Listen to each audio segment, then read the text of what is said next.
اعوذ باللہ من الشیطان الرجیم بسم اللہ الرحمن الرحیم۔ بہت سارے دوستوں نے یہ سوال کیا ہے کہ سائی محبوب پیر ہمیں یہ بھی بتائیں کہ ہمارا عقیدہ کیا ہونا چاہیے اور آپ کا عقیدہ کیا ہے۔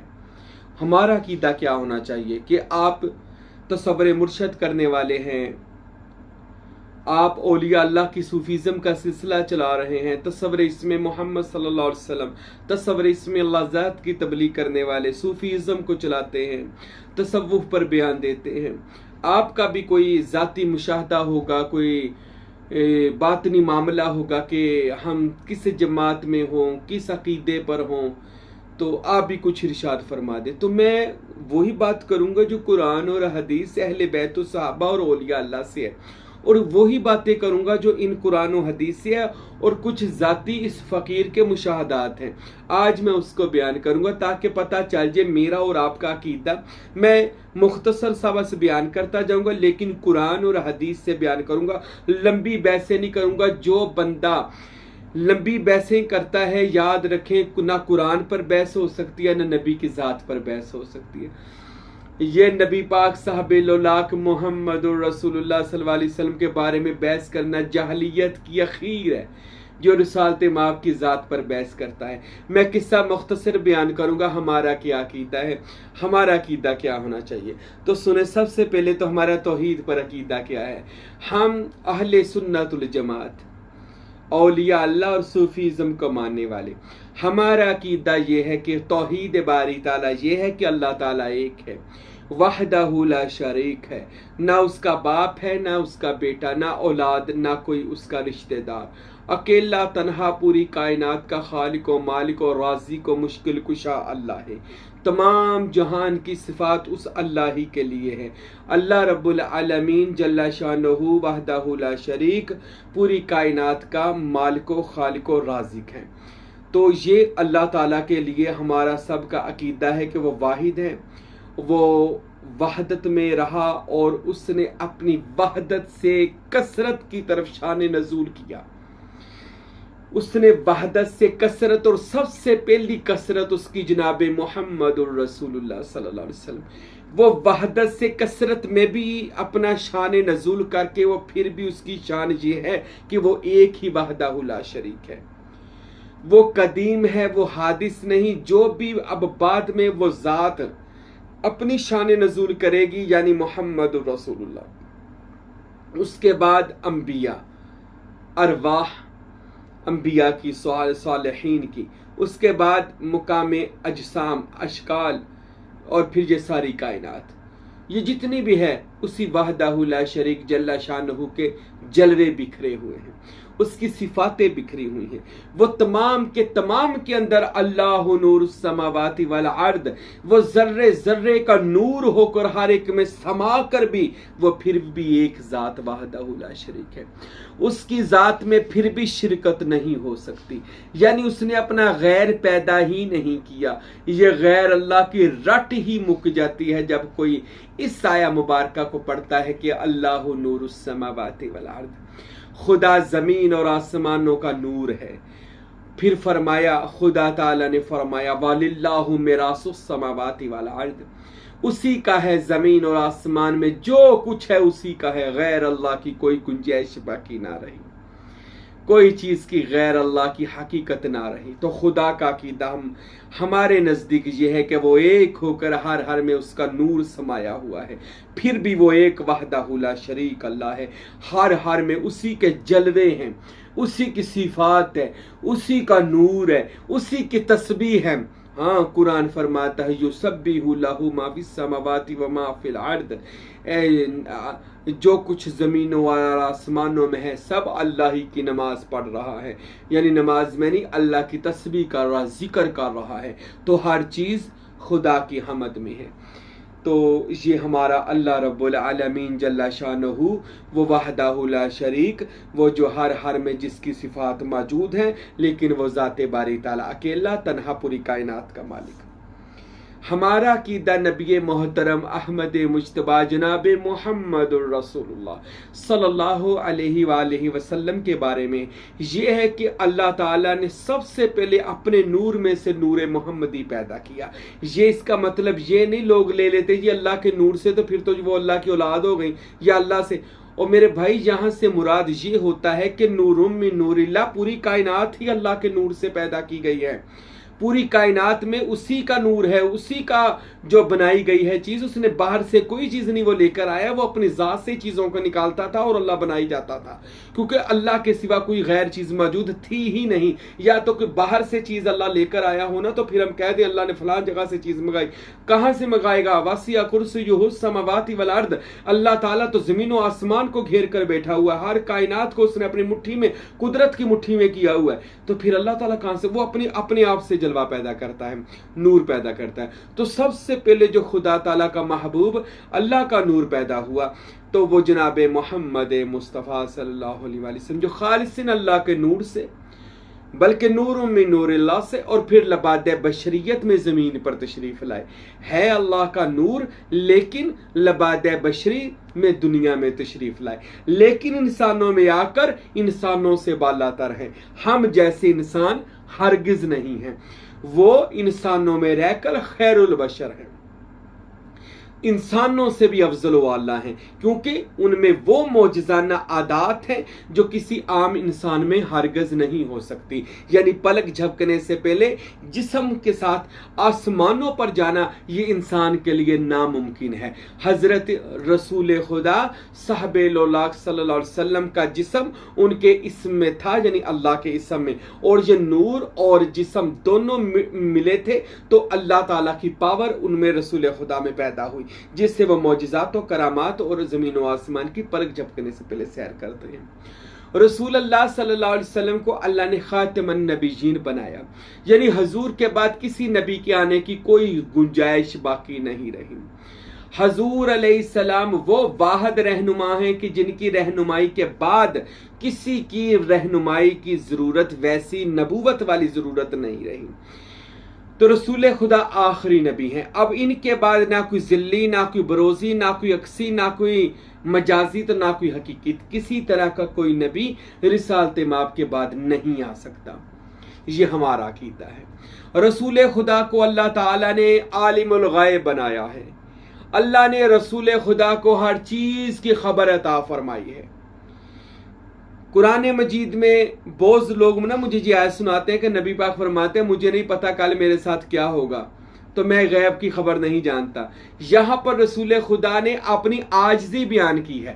یہ رسول خدا کی عاجزی اور انکساری ہے کہ رسول اپنے آپ کی نفی کرتے ہیں، جیسے حضرت یونس نے کہا لا الہ الا انت سبحانک انی کنت من الظالمین، اے اللہ مجھے معاف کر دے کہ میں ظالموں میں سے ہوں۔ اب یہ کوئی نبی، اب کوئی بندہ یہ تو نہیں کہہ سکتا حضرت یونس بڑے ظالم تھے، یار انہوں نے خود کہا میں ظالم ہوں، یار یہ ان کی نفی ہے، انہوں نے اپنے آپ کی عاجزی بیان کی اللہ تعالیٰ کے آگے، جس کا مطلب یہ نہیں کہ وہ نبی نے وہ ظالم تھا۔ ظالم کے بارے میں تو اللہ نے قرآن میں وعید نازل کی ہے ظالموں کے بارے میں، تو وہ ان کی اپنا ایک نفی تھی۔ جیسے کہ حضرت آدم علیہ السلام نے کہا ربنا ظلمنا انفسنا، اے اللہ میں نے اپنی جان پر ظلم کیا، تو یہ جان پر ظلم کیا گویا وہ بھی ظالم تھے؟ نہیں، یہ ان کا عاجزی تھی۔ اب اللہ کے نبی نے ایک جگہ اور فرمایا کہ مجھے یونس نبی سے زیادہ عزت نہ دو، فضیلت نہ دو، تو اس کا کیا مطلب ہے کہ نبی یونس نبی سے، ہمارے نبی یونس سے افضل نہیں ہے؟ نہیں، یہ عاجزی ہے رسول اللہ کی۔ اگر میرا نبی فرمائے کہ مجھے نہیں پتا کل میرے ساتھ کیا ہوگا، یہ حضور کی عاجزی ہے۔ نہیں تو احادیثیں بھری پڑی ہیں کہ رسول خدا نے فرمایا میں یہاں پر بیٹھ کر اپنا حوض دیکھ رہا ہوں۔ بخاری شریف کی حدیث ہے کہ رسول خدا صلی اللہ علیہ وسلم یہاں پر بیٹھ کر اپنا حوض دیکھتا ہوں۔ اور غزوہ بدر ہونے سے ایک دو دن پہلے اللہ کے نبی صحابہ کو لے کر جگہ پر گئے، بدر کے میدان پہ گئے، اپنی چھڑی مبارک سے نشان لگا لگا کر بتایا یہاں پر فلاں کافر مرے گا، یہاں پر فلاں کافر مرے گا، یہاں پر فلاں کافر مرے گا۔ ابھی غزوہ بدر کل ہونی ہے تو رسول خدا نے ایک دن پہلے بتا دیا یا کچھ دن پہلے بتا دیا، بلکہ نشان لگائے۔ صحابی کہتے ہیں غزوہ بدر ہونے کے بعد ہم وہاں پر پہنچے تو کیا دیکھتے ہیں کہ جہاں جہاں رسول نے اپنی چھڑی مبارک سے لکیر کھینچی تھی وہاں ہی وہ کافر مرا ہے۔ بلکہ یہاں تک کہ روایات میں آتا ہے کہ رسول خدا نے فرمایا اگر کوئی اور کہیں اور بھی مرنے لگا تھا تو اسرائیل اس کو کھینچ کر اس جگہ پہ لے کر آتا تھا کہ یہاں پہ مر جہاں پہ رسول اللہ صلی اللہ علیہ وسلم نے تیرے بارے میں پیشن گوئی کی ہے۔ بہت ساری حدیثیں موجود ہے جہاں سے رسول خدا نے علم غیب کو ثابت کیا ہے کہ مجھے قیامت تک کی آنے والی ہر بات کا پتہ ہے، بلکہ قیامت کے بعد کا بھی سارا علم رسول اللہ کو ہے۔ ہمارا یہ عقیدہ ہے کہ میرے نبی کو عالم الغیب اللہ نے بنایا کیونکہ وہ اللہ کا محبوب ہے، محبوبوں سے کوئی شے پوشیدہ نہیں رکھی جاتی۔ وہ باعث تخلیق کائنات ہے، کائنات جس کے لیے تخلیق کی گئی ہو، علم غیب اس کے لیے کچھ بھی نہیں ہوتا۔ ہمارا عقیدہ ہے کہ رسول خدا مشکل کشا ہیں، اللہ نے حضور کو مشکل کشا حاجت روا بنایا۔ حدیثیں بھری پڑی ہیں کہ رسول خدا صلی اللہ علیہ وسلم نے لوگوں کی مشکلات کو آسان کیا۔ ابن قتادہ کی آنکھ نکل گئی تھی، لعاب لگایا، آنکھ کو واپس جوڑ دیا، ابن قتادہ کی آنکھ ٹھیک ہو گئی۔ ابو ہریرہ رضی اللہ عنہ کی گندم ختم ہو جاتی تھی، ہاتھ رکھا، 7 نسلوں نے گندم کھا لی۔ کسی کا ہاتھ ٹوٹ گیا، حضور نے ہاتھ رکھا، اس کا ہاتھ جڑ گیا۔ نبینا آیا، میرے نبی نے ہاتھ رکھا، نبینوں کو آنکھیں عطا فرما دی۔ گونگے بچے آئے، میرے نبی نے سلام کیا، وعلیکم السلام کہہ کے بچے بولنے لگ گئے۔ چاند کے 2 ٹکڑے کر دیے۔ ایسے لاکھوں معجزات ہیں جو میں اپنے بیاناتوں میں بتا چکا ہوں کہ ہمارا یہ عقیدہ ہے کہ رسول اللہ کو اللہ نے مشکل کشا حاجت روا نبی بنایا ہے، اور وہ بے شک مشکل کشا ہے۔ رسول سے بڑا مشکل کشا کون ہو سکتا ہے؟ سارے صحابہ حضور سے مشکلات آسان کرواتے، اہل بیت اور آج تک اولیاء اللہ، کیونکہ حضور آج بھی مجلس محمدی لگاتے ہیں، لوگوں کی مشکلیں آسان کرتے ہیں۔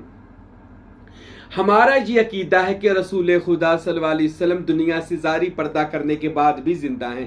یہ ویسے بھی مشکات میں ماجہ میں حدیث ہے، میرے نبی نے فرمایا اللہ نے مٹی کو نبیوں کے جسموں پر حرام کر دیا، کسی نبی کا جسم مٹی نہیں کھائے گی، مٹی نہیں کھا سکتی کسی انبیاء کے جسم کو، اور ہم انبیاء اپنی قبروں میں زندہ رہتے ہیں، جس کی پوری ایک دلیل موجود ہے کہ میرے نبی فرماتے جب معراج پر گئے تو 1,24,000 نبی مسجد اقصی میں رسول اللہ صلی اللہ علیہ وسلم کے لیے نماز پڑھنے کے لیے، ان کا استقبال کرنے کے لیے کھڑے تھے۔ اگر نبی مردہ تھے، مر گئے تھے، تو مسجد اقصی میں کون آیا؟ اور یہ جاگتے ہوئے واقعہ ہوا ہے، یہ معراج کا واقعہ روحانی نہیں ہے، جسمانی واقعہ ہے۔ اور پھر میرے نبی فرماتے وہاں بھی موجود تھے، لیکن جب میں بخاری کی حدیث ہے میں پھر موسیٰ علیہ السلام کی قبر کے پاس سے گزرا تو دیکھا موسیٰ اپنی قبر میں نماز پڑھ رہے تھے، تو پتہ چلا موسیٰ قبر میں، یہ بخاری کی حدیث ہے، کوئی منکر نہیں ہو سکتا، تو موسیٰ اپنی قبر میں نماز پڑھ رہے تھے۔ پھر میں جب 6ویں آسمان پر پہنچا، پہلا، دوسرا، تیسرا، چوتھا، 5واں، 6واں، وہاں پر بھی حضرت موسیٰ علیہ السلام سے ملاقات ہوئی۔ تو موسیٰ علیہ السلام زندہ مسجد اقصی میں بھی، قبر میں بھی، اور عرش پر بھی، تینوں جگہ پر حضرت موسیٰ علیہ السلام کو زندہ رسول اللہ نے فرمایا۔ تو جناب موسیٰ علیہ السلام، نبی پاک صلی اللہ علیہ وآلہ وسلم نے فرمایا اللہ کی قسم اگر موسیٰ اور عیسیٰ آج زندہ ہوتے تو میرے غلام ہوتے۔ تو موسیٰ اور عیسیٰ رسول خدا صلی اللہ علیہ وسلم کے غلام ہوتے۔ نبی پاک سارے امام الانبیاء، نبیوں کے سردار ہیں، تو سردار نبیوں، باقی نبیوں سے زیادہ زندگی اپنی قبر میں رکھتا ہے۔ اس لیے تو حاکم کی حدیث ہے، میرے نبی نے فرمایا جو میرے دنیا سے ظاہری وصال کرنے کے بعد مدینہ پاک آیا وہ ایسے ہی ہے جیسے میری زندگی میں مجھے ملنے آ گیا۔ تو رسول خدا زندہ ہیں اور آج بھی لوگوں کی فریادیں سنتے ہیں، بالکل حدیثوں سے ثابت ہے رسول اللہ اپنی بالکل اصلی زندگی میں زندہ ہیں، اپنی اختیار والی زندگی میں زندہ ہیں، اور پوری کائنات کے مسئلے حل کر رہے ہیں، پوری دنیا کی مشکل کشائی کر رہے ہیں۔ ہمارا عقیدہ یہ ہے کہ اللہ تعالیٰ نے انبیاء اور اولیاء اہل بیت کو مشکل کشائی عطا فرمائی ہے۔ اللہ جس ولی سے، جس بندے سے راضی ہو جاتا ہے اس کو اپنا ولی بنا لیتے، دوست بنا لیتے ہیں، اور پھر اس کو صرف نام کا اللہ دوست نہیں بناتا، بلکہ اللہ فرماتا ہے کہ مانگ کیا مانگتا ہے، وہ کہتا ہے تیرے علاوہ کچھ نہیں چاہیے، پھر اللہ کہتا ہے جا میں تجھے مل گیا ہوں، اب جو میرے اختیار ہے، اللہ فرماتا ہے میرے اختیار میں سے اختیار استعمال کر، اگر تو چاہتا ہے مشکل کشائی کرنا تو کر، تو چاہتا ہے حاجت روائی کرنا تو کر، تو چاہتا ہے غیب کا جاننا تو کر۔ اللہ تعالیٰ جس سے دوستی کر لیتے، اقبال بڑا خوبصورت، علامہ اقبال رحمت اللہ علیہ کہتے ہیں کہ محمد سے وفا تو نے تو پھر ہم تیرے ہیں، پھر یہ جہان چیز ہے کیا، پھر لوح و قلم بھی تیرے ہیں، پر شرط کیا ہے، محمد سے وفا کر لے۔ تو جو محمد سے وفا کرے، اقبال کا نظریہ ہے کہ پوری کائنات اس کی ہے، پورا لوح و قلم اس کا ہے، تو میرے رسول کی شان کیا ہوگی، مولا علی کی شان کیا ہوگی؟ تو مولا علی بھی مشکل کشا ہیں، حاجت روا ہیں۔ اللہ تعالیٰ نے نبیوں ولیوں کو بعد از وصال وہ زندگی عطا کر دی ہے جو ہماری زندگی سے کھربوں گنا بہتر زندگی ہے، اور وہ جو اللہ تعالیٰ کے دیے ہوئے اختیارات میں سے ہماری مدد نبی اور ولی کر سکتے ہیں، آج بھی کرتے ہیں۔ حضرت سلطان بہو فرماتے ہیں روزانہ رسول اللہ کی کچہری لگتی ہے جہاں پر مولا علی علیہ السلام کو حکم ہوتا ہے کہ جاؤ جا کر دنیا میں ڈھونڈ کر لاؤ جو طالبین ہیں۔ تو مولا علی پھر دنیا میں کوئی مرشد بناتے ہیں، پھر اس مرشد کو غوث پاک تلقین کرتے ہیں، پھر اس کو مولا علی پکڑ کر نبی کی کچہری میں لے جاتے ہیں اور باطن میں مہر لگا کر اس کو ولی غوث کو تبدال بنایا جاتا ہے۔ ہمارا یہ عقیدہ ہے نبی پاک صلی اللہ علیہ وسلم 12 ربیع الاول کو پیدا ہوئے۔ وفات کے بارے میں اختلاف ہے، 8-9 کو رسول خدا کی وفات ہے، ہرگز نہیں 12، بعض کہتے ہیں 12 کو پیدا ہوئے 12 کو فوت ہوئے، نہیں، صرف 12 کو حضور کا، بخاری کی حدیث میں بھی 12 آتا ہے۔ اور میں نے ہندوؤں کی کتاب ہے کلکی اوتار، اس میں ان کا جو بھگوان بڑا ہے وشنو، وہ کہتا ہے کہ جو آخری مہاتما ہوگا وہ چاند کی 12ویں کو پیدا ہوگا۔ یہ میں نے کلکی اوتار میں پڑھا، وہ کہتا ہے آخری مہادیو جو آئے گا وہ 12 کو پیدا ہوگا۔ تو رسول خدا صلی اللہ علیہ وسلم کی حدیثوں بھی ثابت ہے حضور 12 ربیع الاول پیر والے دن پیدا ہوئے۔ وفات کا اختلاف ہے، وفات تو یہاں تک بھی کہا گیا کہ رسول خدا کی وفات ربیع الاول کو ہوئی نہیں ہے، اور رسول خدا کی وفات 28 صفر کو ہوئی ہے۔ یہ بھی حدیثوں میں موجود ہے، تاریخوں میں موجود ہے۔ رسول خدا نے ربیع الاول میں وصال کیا ہی نہیں ہے، وفات پائی نہیں ہے، سفر میں وفات پائی ہے۔ تو حضور کی ولادت بال یقین 12 ربیع الاول ہے۔ تو یہی ہمارا عقیدہ ہے۔ حضور کا میلاد منانا بالکل ثواب ہے۔ میلاد کہتے ہیں ذکر کرنا۔ اللہ کہتے ہیں ان اللہ و ملائکتہ یصلون علی النبی، اے لوگو میں اور میرے سارے فرشتے عرش پر بیٹھ کر حضور کا میلاد کرتے ہیں۔ یا ایھا الذین آمنوا صلوا علیہ وسلموا تسلیما، ایمان والو تم بھی میرے نبی کا میلاد کیا کرو۔ یہ تو قرآن کا وعدہ ہے، اللہ بھی ذکر کرتا ہے، ہمیں بھی حضور کا میلاد کرنا چاہیے، بالکل جائز ہے۔ 11ویں شدی منانا، اللہ کے نبی اور ولی کی یاد کو تازہ کرنا، یہ ہمارا عقیدہ کرنا چاہیے۔ اللہ نے یہ جو آپ حج کرنے جاتے ہیں یہ کس کی یاد ہے؟ ابراہیم کی یاد ہے۔ طواف کس کی یاد ہے؟ ابراہیم اور اسماعیل کی یاد ہے۔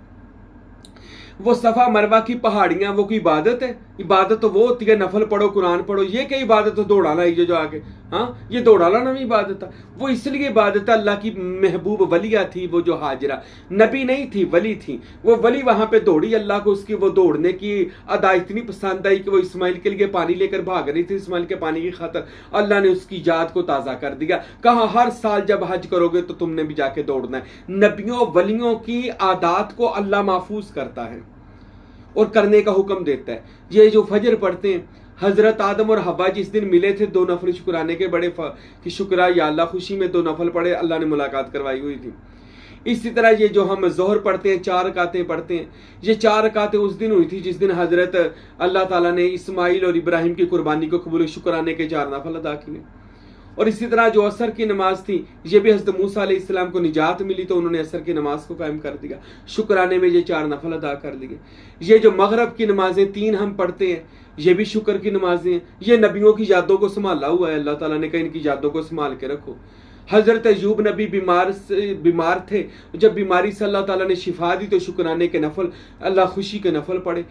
اب جسم میں کمزوری تھی، ابھی 4 رکعت نماز پڑھنی تھی، 3 رکعتیں ہوئی ہیں تو وہ 3 رکعتوں میں بیٹھ کے چوتھی پڑھی نہ گئی، اللہ نے اس کو نماز مغرب بنا دی، اس لیے 3 رکعتیں۔ اسی طرح جو عشاء ہے، یہ نبی پاک صلی اللہ علیہ وسلم جب شب معراج حضور گئے مسجد اقصیٰ میں 4 نفل پڑھوائے، وہ جو 4 نفل تھے اللہ نے اس کو عشاء کی نماز بنا دیا۔ تو یہ سارے نبیوں کی یادوں کو سنبھالا ہوا ہے، نبیوں اور ولیوں کی یادوں کو سنبھالنا یہ بالکل قرآن اور حدیث کا فیصلہ کرنا چاہیے، حکم ہے بلکہ اللہ تعالیٰ کا۔ ہاجرہ کی یاد کو سنبھالا، ابراہیم کے قدموں کے نشان خانے کعبے چلے جائیں، قدموں کے وہ پتھر بھی سنبھال کے رکھا ہوا ہے جی، اس پر اللہ کے نبی نے کھڑے ہو کر خانہ کعبہ بنایا تھا۔ تو یہ نبیوں اور ولیوں کی یادوں کو سنبھالنا، غوث پاک سرکار سید عبدالقادر جیلانی کی 11ویں شریف کروانا، یہ ان کی یاد کو تازہ کرتی ہے، ان کے ذکر کو، ان کی کرامت کو تازہ کرتی ہے۔ مزارات پر جانا، اولیاء اللہ کا ذکر کرنا، یہ بالکل قرآن و حدیث سے ثابت ہے کہ ان کا ذکر کرنا چاہیے۔ کیونکہ انہوں نے اللہ کا ذکر کیا. جو اللہ کا ذکر کرتا ہے اللہ پھر ان کا ذکر کرتا ہے. فاذکرونی اذکرکم واشکروا لی ولا تکفرون. پھر جن کا اللہ ذکر کرتا ہے وہ خود مذکور بن جاتے ہیں. ایسے بندوں سے اللہ راضی ہوتا ہے. ان کی یادوں کو بھی تازہ رکھنا چاہیے, ان کا ذکر بھی کرنا چاہیے. یہ ہمارا اہل سنت والجماعت کا عقیدہ ہے. ہمارا یہ بھی عقیدہ ہے کہ کامل مرشد کی بیعت ہونا چاہیے.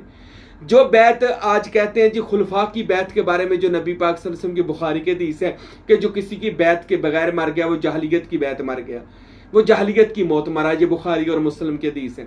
تو وہ کہتے ہیں جی ظاہری خلیفوں کی بات ہے. تو ظاہری خلیفوں کا آپ نے زندگی میں حال پڑا. حضرت ابو بکر صدیق, حضرت عمر فاروق, حضرت عثمان غنی, حضرت علی اور حضرت امام حسن, یہاں تک تو 5 خلافتیں بہت اچھی رہی تھی. اس کے بعد ملوکیت شروع ہو گئی تھی اور 5 خلافتوں میں بھی رولے تھے. بہت لوگوں نے حضرت ابو بکر کی بیعت نہیں کی تھی. کیا وہ سارے صحابہ جاہلیت کی موت مرے تھے؟ بہت نے حضرت عمر کی بیعت نہیں کی تھی, بہت نے حضرت عثمان کی بیعت نہیں کی تھی, اور بہت ساروں نے مولا علی کی بیعت کی ہی نہیں تھی. امام حسن کی تو اکا ہی بیعت نہیں کی تھی, بلکہ جنگ کا اعلان کر دیا کہ حسن ہمیں خلافت دے دو نہیں تو ہم تیرے ساتھ جنگ کریں گے. تو کیا یہ سارے صحابہ جو آپس میں جنگیں کر رہے تھے اور بیعت ایک دوسرے کی نہیں کر رہے تھے تو یہ جاہلیت کی موت ہے؟ معاذ اللہ, استغفر اللہ.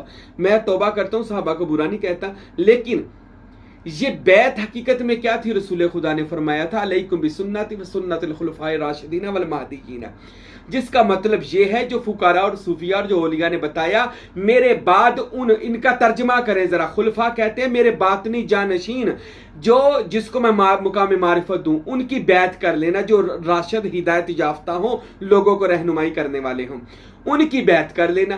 اب یہ جو زاری جو تھے ان کے بارے میں تو آپ سب جانتے ہیں. اس کے بعد کیا بنا؟ یزید خلیفہ بنا, پھر عبد الملک بن مروان, عبد الملک بن مروان, منصور, ہارون رشید, مامون رشید, انہوں نے کیا کچھ کیا آپ نے ہسٹریاں پڑھ لیں. انہوں نے ظلموں کی آل نبی کے ساتھ حد کر دی تھی. تو ان خلفاء کے بارے میں ہرگز رسول اللہ نے یہ بات نہیں کہی تھی.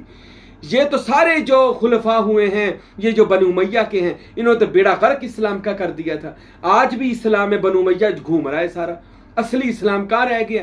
اصلی اسلام کہاں تھا بھلا؟ 12 امام کے پاس, پھر ان کے بعد سینہ بسینہ اولیاء اللہ کے پاس آیا.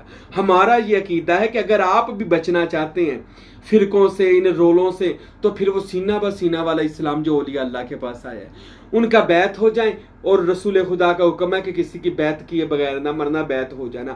وہ کس کی؟ جو آپ کو لگے کہ واقعی یہ رسول اللہ کا پیغام دے رہا ہے, یعنی اللہ کا ولی, اس کی بیعت ہو جائے. یہ ہمارا عقیدہ ہے کہ بیعت ہمیں ہونا چاہیے, کوئی کامل مرشد پکڑنا چاہیے. ہمارا عقیدہ اہل سنت الجماعت صوفیزم اولیاء اللہ کا ہے.